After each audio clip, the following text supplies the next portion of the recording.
Hi friends, మొబైల్లోనే important parts గురించి మాట్లాడుకునేటప్పుడు the most important part ఏంటంటే battery. And fast గా పాడైపోయే పార్ట్ కూడా బ్యాటరీ. సో ఇలాంటి బ్యాటరీ లైఫ్ టైం ని ఎలా పెంచుకోవాలనేది ఈ వీడియోలో చూద్దాం. సో దానికన్నా ముందు ఈ వీడియో కింద ఉన్న సబ్స్క్రైబ్ బటన్ ట్యాప్ చేసి సబ్స్క్రైబ్ చేయండి అండ్ పక్కన ఉన్న బెల్ ఐకాన్ యాక్టివేట్ చేయండి. సో అలా చేయడం అప్లోడ్ చేసే ప్రతి వీడియో మీకు నోటిఫికేషన్ ద్వారా వస్తుంది.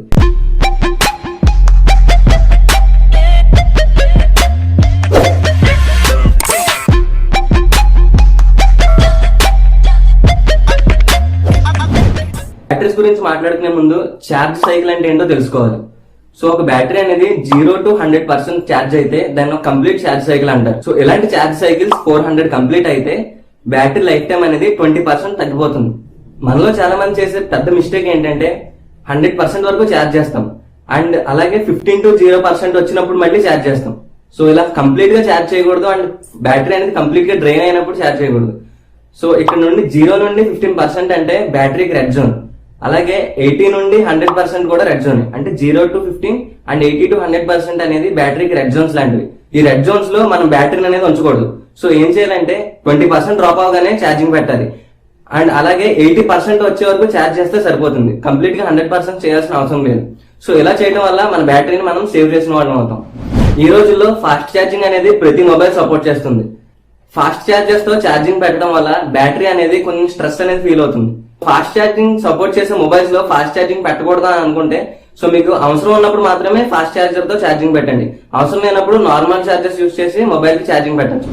నెక్స్ట్ ఇంకొక మేజర్ మిస్టేక్ ఏంటంటే కంపెనీ ఛార్జర్స్ పోయినప్పుడు దగ్గరలో ఉన్న షాప్ కి వెళ్ళి ఏదో ఒక ఛార్జర్ కొనేసి ఛార్జింగ్ పెడతా ఉంటాం.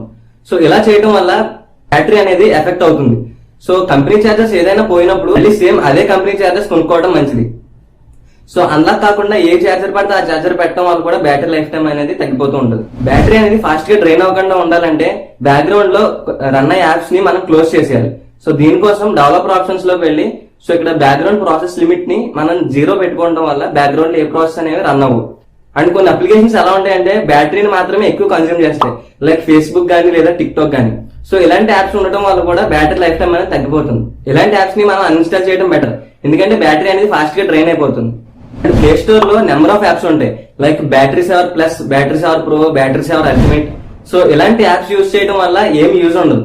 సో ఒకవేళ మీకు బ్యాటరీ అనేది సేవ్ అవ్వాలనుకుంటే డిఫాల్ట్ గా వచ్చిన బ్యాటరీ సేవర్ ని ఎనేబుల్ చేసుకుంటే చాలు. సో అంతేగాని థర్డ్ పార్టీ యాప్స్ ని డౌన్లోడ్ చేసుకోవడం వల్ల ఎలాంటి యూజ్ లేదు, అది ఇంకా బ్యాటరీ మీద ఓవర్ బర్డెన్ పడుతుంది. అండ్ మీ మొబైల్లో ఆటో బ్రైట్నెస్ సెన్సార్ అనేది కరెక్ట్ గా పనిచేస్తుంటే సో మీరు ఆటో బ్రైట్నెస్ ఎనేబుల్ చేసుకోండి. ఒకవేళ ఆటో బ్రైట్నెస్ అనేది కరెక్ట్ గా వర్క్ చేయకపోతే మీరు మాన్యువల్ గా బ్రైట్నెస్ అనేది సెట్ చేసుకోవడం బెటర్, ఎందుకంటే ఈ సెన్సార్స్ కూడా బ్యాటరీని ఎక్కువ కన్స్యూమ్ చేస్తాయి. మీకు ఈ వీడియో నచ్చితే లైక్ చేయండి and don't forget to subscribe to RBMK Tech TV.